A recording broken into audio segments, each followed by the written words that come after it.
आपके लिए आपकी सबसे कीमती चीज क्या है? आपका पैसा, आपकी प्रॉपर्टी या आपकी फैमिली? लेकिन क्या वाकई ऐसा है?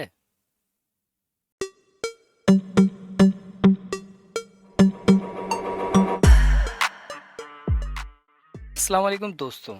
ये कहना गलत ना होगा कि हम बहैसियत कौम एक तरक्की याफ्ता दुनिया से तकरीबन 40 साल पीछे हैं। तरक्की की दौड़ में तेजी से भागती हुई दुनिया की सबसे कीमती चीज और सबसे महंगी करेंसी आपका अपना पर्सनल डेटा है। आप क्या खाना पसंद करते हो, कहाँ जाना पसंद करते हो, क्या पहनना पसंद करते हो, आपके पर्सनल इंटरेस्ट क्या क्या हैं, ये सबसे कीमती चीज है। पूरी दुनिया इस वक्त बस डेटा कलेक्शन में लगी हुई है और ये सारा डेटा मुख्तलिफ तरीकों से जमा करके मुख्तलिफ कंपनीज को बेचा जाता है। इसकी बहुत आम सी मिसाल यूं ले लीजिए कि मुझे एक कंपनी ने पाकिस्तानी 18 से 26 साल के लोगों का डेटा कलेक्शन करने के लिए हायर किया।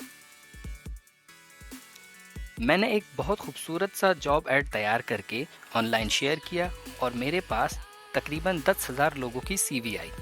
इसका मतलब मेरे पास 10,000 लोगों का डेटा आ गया।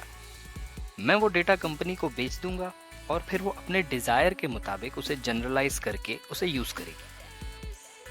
और फिर आप सुबह उठेंगे तो आपकी ईमेल या एसएमएस पर मुख्तलिफ ब्रांड्स के प्रमोशन के एड्स आए होंगे। ये एक बहुत आम तरीका है। इस तरह के बहुत से तरीके हैं। सारी बात यह है कि आपका डेटा कहीं गलत हाथों में तो नहीं। तो व्यूअर्स, आज हम बात करेंगे एआई यानी आर्टिफिशियल इंटेलिजेंस, मशीन लर्निंग और फेशियल रिकग्निशन के बारे में। 2019 में फेसबुक की तरफ से एक ट्रेंड चलाया गया जिसे हम में से अक्सर लोगों ने बड़ी खुशी खुशी फॉलो किया। उसमें आपने अपनी 10 साल पुरानी फोटो के साथ करंट फोटो कोलाज करके अपलोड करनी थी। क्या आप जानते हैं ऐसा क्यों किया गया था? नाजरीन, वो भी फेसबुक की तरफ से डेटा कलेक्शन की एक गेम थी। दरअसल फेसबुक ऐप को एआई और फेशियल रिकग्निशन के लिए ट्रेन किया जा रहा था ताकि मशीन ये लर्न कर ले कि आज से 10 साल बाद ये इंसान ऐसा दिखता है। उसके फेशियल फीचर्स में 10 साल में क्या क्या चेंजेस आए हैं और अगर अगले 10 साल बाद इसे ढूंढना हुआ तो ये इंसान कैसा दिखेगा। और ये बात हमने खुद फेसबुक को हैशटैग लगाकर बहुत आसानी से समझाई कि हम ऐसे दिखते थे, ऐसे दिखते हैं और आगे ऐसे दिखेंगे। अब सोचें, पूरी दुनिया के फेसबुक यूजर्स की इंफॉर्मेशन बस एक इंसान के हाथ में आ गई। नाजरीन, इंफॉर्मेशन या टेक्नोलॉजी होना बुरी बात नहीं, लेकिन वो इंफॉर्मेशन और टेक्नोलॉजी किन हाथों में है और उसका कैसा यूज किया जा रहा है, ये इम्पोर्टेंट है। जैसा कि अल्फ्रेड नोबेल साइंटिस्ट, जिनके नाम पर नोबेल पीस प्राइज है, उसने डायनामाइट सुरंगों की खुदाई में आसानी के लिए इजाद किया, मगर लोगों ने उसका इस्तेमाल इंसानों पर शुरू कर दिया, जिसकी वजह से उसे मर्चेंट ऑफ डेथ कहा जाने लगा। जबकि इजाद बुरी नहीं थी, बस बुरे लोगों के हाथों गलत इस्तेमाल हुई। सिमिलरली, ब्रांड्स के एड्स तक तो ठीक है, मगर हमारा डेटा कहीं हमारे खिलाफ इस्तेमाल होने लगा तो? जैसा कि मैंने कहा कि टेक्नोलॉजी बुरी चीज नहीं जब तक उसका इस्तेमाल बुरा ना हो, इसी तरह फेशियल रिकग्निशन बहुत ही अच्छी चीज है। दुनिया के कई बड़े एयरपोर्ट्स पर यह टेक्नोलॉजी यूज की जा रही है, जिससे without talking to immigration officer आप बस कैमरा में अपना फेस स्कैन करवा के आगे जा सकते हैं। दुनिया भर में अमेज़न गो के नाम से जितने स्टोर्स हैं, सब में ये टेक्नोलॉजी यूज की जा रही है। वहाँ कोई कैश काउंटर नहीं है। आप अपना फेस स्कैन करवा कर एंटर होते हैं, शॉपिंग करते हैं और एग्जिट पर अगेन स्कैनिंग प्रोसेस से आपके क्रेडिट कार्ड से पेमेंट हो जाती है।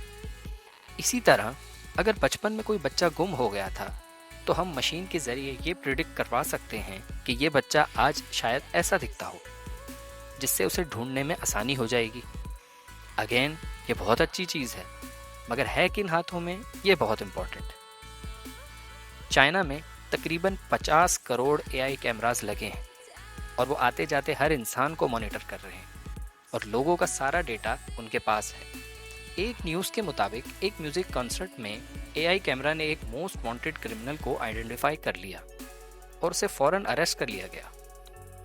इसी तरह चाइना में अगर कोई जे वॉकिंग यानी गलत सड़क क्रॉस करता है या ट्रैफिक रूल्स की खिलाफ वर्जी करता है तो कैमरा उसे कैप्चर करके उसे फाइन करने के साथ साथ उसका नेम और डेटा ऑन रोड स्क्रीन पर चला देता है।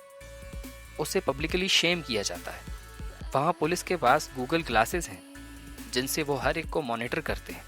अगेन, टेक्नोलॉजी एक अच्छी चीज़ साबित हुई, लेकिन अथॉरिटेटिव गवर्नमेंट डिस्टोपियन सोसाइटीज़ जैसे जॉर्ज ऑरवेल ने 1984 में अपनी बुक में उनका जिक्र किया है।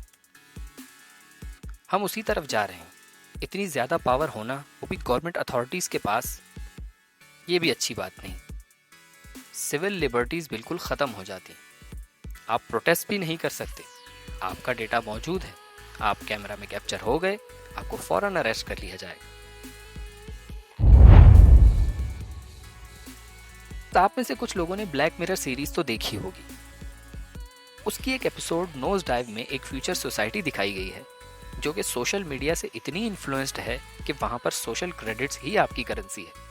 जैसे हम कैब राइडर्स को स्टार्स देते हैं, उन्हें रेटिंग देते हैं, उसमें भी इसी तरह रेटिंग दी जाती है। आपको कोई पसंद हो या ना हो, आपको उसे हंसकर मिलना है, ग्रीट करना है, ताकि आपकी रेटिंग अच्छी हो सके और आपको आपकी नीड्स एंड डिज़ायर्स पूरे करने में आसानी हो सके। जिसकी रेटिंग जितनी अच्छी होगी उतनी उसकी ज़िंदगी खुशहाल होगी। ये चीज़ इम्प्लीमेंट हो गई है चाइना में। जी व्यूअर्स, चाइना में भी सोशल क्रेडिट स्कोरिंग का सिलसिला चल रहा है। 15 मिलियन लोग ऐसे हैं जो बाय एयर ट्रैवल नहीं कर सकते क्योंकि उनकी सोशल रेटिंग ही अच्छी नहीं है। जिसकी रेटिंग अच्छी नहीं, ना वो गाड़ी खरीद सकता है, ना मकान खरीद सकता है, ना रेंट पे कहीं रह सकता है। इस तरह के बहुत से नुकसानात उन्हें उठाने पड़ते हैं। उसमें भी फेशियल रिकॉग्निशन यूज़ की जा रही है। गवर्नमेंट की तरफ से सज़ा का एक नया तरीका निकाला गया है जो कि बहुत स्कैरी है। वर्ल्ड इकोनॉमिक फोरम के एक आर्टिकल में उन्होंने लिखा कि 2022 और उससे आगे जो वर्ल्ड इमर्जिंग जॉब्स होंगी उनमें data analyst, data scientist, AI machine learning, big data specialist top पर होंगे और आउटडेटेड डिक्लाइनिंग जॉब्स में पेरोल, अकाउंट्स, ऑडिटर्स, इस तरह की जॉब्स खत्म कर दी जाएंगी। दुनिया अब इस सिमत में जा रही है कि कहा जाता है आने वाले वक्तों में एक पूरी फैक्ट्री में बस 2 एम्प्लॉइज होंगे, एक इंसान मशीन्स का ऑयल चेंज करने के लिए और एक कुत्ता जो इंसान पर नज़र रखेगा। अब एज अ नेशन हमें यह सोचना चाहिए कि हम कहाँ जा रहे हैं, कहाँ खड़े हैं। हमें चाहिए कि हम रिवायती चीज़ों और फॉल्स सुपरस्टिशन से निकलकर बाकी दुनिया के साथ चलने की कोशिश करें। आने वाले वक्तों में एआई और बिग डेटा ही सारा फ्यूचर होगा। और सबसे अहम और आखिरी बात कि हम पहली जनरेशन हैं जिसके पास ये स्मार्टफोन है। अभी हमें सिर्फ इसके फ़ायदे मालूम हैं, नुकसानात की तरफ हमारा ध्यान नहीं जा रहा।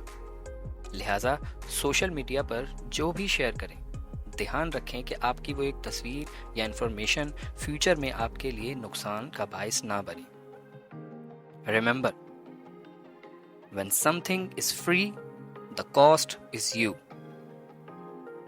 इस छोटे मगर मानाखेज जुमले के साथ आपको छोड़े जाता हूँ। अपना बहुत ख्याल रखिए। जल्द ही अगली वीडियो में मुलाकात होगी। अल्लाह हाफिज।